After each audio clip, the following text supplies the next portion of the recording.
పల్నాడు జిల్లా క్రోసూరు మండలంలో తెలుగుదేశం పార్టీ కార్యాలయంలో మీడియాతో తెలుగుదేశం పార్టీ మండల నాయకులు కార్యకర్తలు మాట్లాడారు.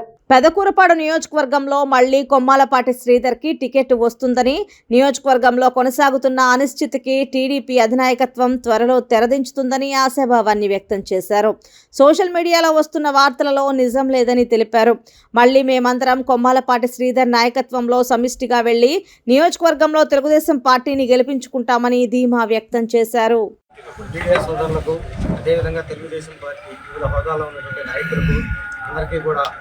పేరు పేరున ధన్యవాదాలు తెలియజేసుకుంటా ఉన్నాను. మరి గత కొంతకాలంగా మన పెదకూరపాడు నియోజకవర్గంలో ముఖ్యంగా తెలుగుదేశం పార్టీ కార్యకర్తల్లో అనేక రకాలైనటువంటి గందరగోళ పరిస్థితులు నెలకొన్నాయి. ఇక్కడ శ్రీధర్కి టికెట్ ఉందంటని, లేదంటని, ఇంకొక ఆయనకు వస్తుంది అనేటువంటి గందరగోళాల్లో కార్యకర్తలు అయితే ఉన్నారు. ఇది ఎలాంటి పరిస్థితుల్లో కూడా ఇలాంటి టైంలో పార్టీకి మంచి పరిణామం కాదు. ఇలాంటి గందరగోళ పరిస్థితులు పోవాలి అనేటువంటి ఉద్దేశం మీద ఈ రోజున మేము ఇక్కడ మీడియా సమావేశం ఏర్పాటు చేయడం జరిగింది. ఒకసారి మన మాజీ శాసనసభ్యులు మరి కొమ్మాలపాటి శ్రీధర్ గారు ఎప్పుడైతే 2006లో రాజకీయ రంగ ప్రవేశం చేయడం మొదలుపెట్టారో మరి అప్పటికి 4 సార్లు కన్నా లక్ష్మణ్ గారు కాంగ్రెస్ పార్టీ నుంచి 4 సార్లు ఎన్నికవడం జరిగింది. అప్పటి వరకు కూడా కాంగ్రెస్ పార్టీకి కంచుకోట.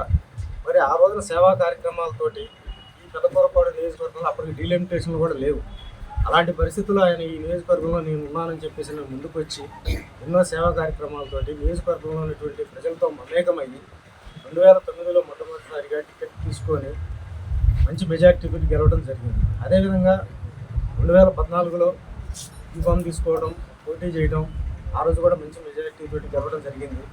మరి 2019లో అలా టికెట్ తీసుకోవడం, మరి పార్టీకి ఇచ్చినటువంటి ఎదురుగాలిలో 151 సీట్లు మరి పార్టీ కోల్పోతే అందులో కొమ్మాలపాటి శ్రీధర్ గారు కూడా ఒక వ్యక్తిగా ఆయన కూడా మరి గుంటూరు జిల్లాలో చూసుకున్నట్లయితే దగ్గర అత్యంత తక్కువ మెజార్టీతో ఓడిపోయినటువంటి లాస్ట్ 4 మెంబర్స్లో శ్రీధర్ గారు కూడా ఒకరు ఉన్నారు. చిలకలూరిపేట, మంగళగిరి, పెదకూరపాడు ఇలా తీసుకుంటే అంటే గొప్ప మెజార్టీ కూడా రావాలి. మరి ఏదైతే రాజకీయ అరంగేట్రం నుంచి ఆయన సేవా కార్యక్రమాలు మొదలుపెట్టాడో ఈ రోజు వరకు కూడా అదే సేవా కార్యక్రమాలు కొనసాగిస్తా రాజకీయాలు సాగిస్తున్నటువంటి ఏకైక వ్యక్తి రాష్ట్రంలో నాకు తెలిసినటువంటి వ్యక్తి కొమ్మాలపాటి శ్రీధర్ గారి. ఎవరైనా సరే రాజకీయాలకు వచ్చే ముందు ఒక 2 నెలల ముందో 3 నెలల ముందో సేవా కార్యక్రమాలతో రావటం, ఆ ఎన్నికలు అయిపోయిన తర్వాత ఆ సేవా కార్యక్రమం మొత్తాన్ని పక్కన పడేయటం, మళ్ళీ ఎన్నికలు వచ్చినప్పుడే సేవా కార్యక్రమాలు మొదలుపెట్టడం వంటి కార్యక్రమాలు చేసినటువంటి నాయకుల్ని అన్ని పార్టీల్లో మనం చాలామందిని చూసాం. మరి కొమ్మాలపాటి శ్రీధర్ గారు అలాంటి వ్యక్తి కాదు. ఫస్ట్ టైం గెలిచినప్పుడు అపోజిషన్లో ఉన్నాం. ఆయన ఎక్కడా కూడా ఆయన కార్యక్రమాలు కానీ ఆపడం.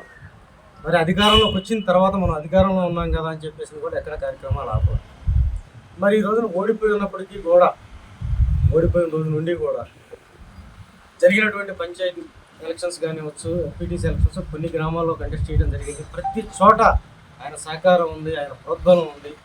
మరి దగ్గర నాకు తెలిసి ఈ జిల్లాలో అయితే 25 నుంచి 30 మంది సర్పంచులు కానీ ఎంపీటీసీలు కానీ ఈ కాన్స్టిట్యున్సీలోనే గెలిచారు నాకు తెలిసి. ముఖ్యంగా ఈ పార్లమెంట్లో ఇంతమంది గెలిచినటువంటి నియోజకవర్గం కూడా ప్రతి చోట ఆయన యొక్క సహకారం అయితే ఖచ్చితంగా ఉంది. ఈరోజు యావత్తు క్రోసూరు మండల తెలుగుదేశం పార్టీ నాయకత్వం మొత్తం కూడా ఈరోజు మీడియా సమావేశం ఏర్పాటు చేసిన కారణం ఏంటంటే, మా అందరి ప్రీతమ నాయకులు పెదకూరపాడు నియోజకవర్గం మాజీ శాసనసభ్యులు డాక్టర్ కొమ్మాలపాటి శ్రీధర్ గారికి సంబంధించినటువంటి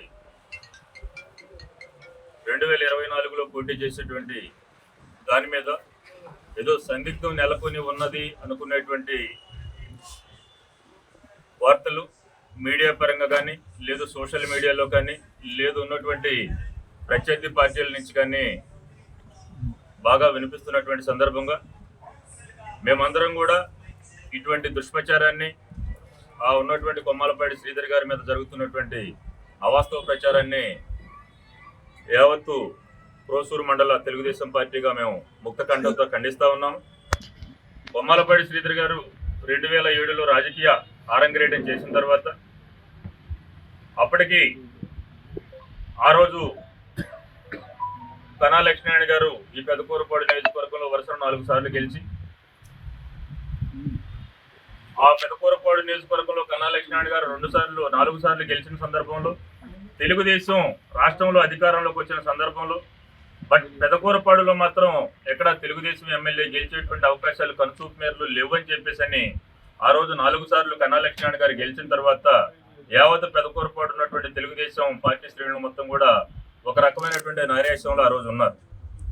ఏది ఏమైనా మళ్ళీ పెదకూరపాడులో తెలుగుదేశం పార్టీ ఎమ్మెల్యేని మనం చూస్తామా అనుకునేటువంటి అందరిలో ఉన్నటువంటి ఒక పెద్ద క్వశ్చన్ మార్కుని ఆ రోజు ఇప్పుడున్నటువంటి తెలుగుదేశం పార్టీ జాతీయ అధ్యక్షులు అప్పటి మరి చంద్రబాబు నాయుడు గారు పెదకూరపాడు నియోజకవర్గం ఏది ఏమైనా సరే తెలుగుదేశం పార్టీని మరి గెలిపించాలి అనుకునేటువంటి దీనిలో అప్పటికే వ్యాపార రంగంలో ఉండి మంచి సేవా కార్యక్రమాలు నిర్వహిస్తున్నటువంటి కొమ్మాలపాటి శ్రీధర్ గారు పెదకూరపాడు నియోజకవర్గానికి సంబంధించి పెదకూరపాడు గ్రామవాసి అయి ఉండి ఏది ఏమైనా లోకల్ గా ఉన్నటువంటి ఈ సేవా కార్యక్రమాలు చేసేటువంటి ఈ పర్సన్ అయితే ఖచ్చితంగా తెలుగుదేశం పార్టీ గెలవడానికి అవకాశం ఉంటుంది అని చెప్పేసి ఆ రోజు ప్రీతమ కొమ్మాలపాటి శ్రీధర్ గారు ఆ రోజు చంద్రబాబు నాయుడు గారు ఇక్కడ పంపించడం జరిగింది.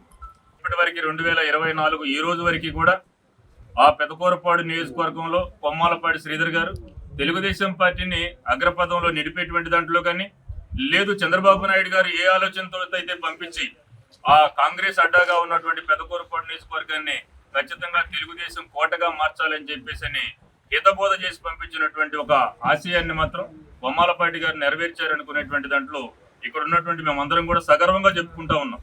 ఎందుకంటే 2009లో ఆయన గెలిచారు, బట్ తెలుగుదేశం పార్టీ ఆ రోజు అధికారంలో రాలేదు. బట్ 2014లో గెలిచారు.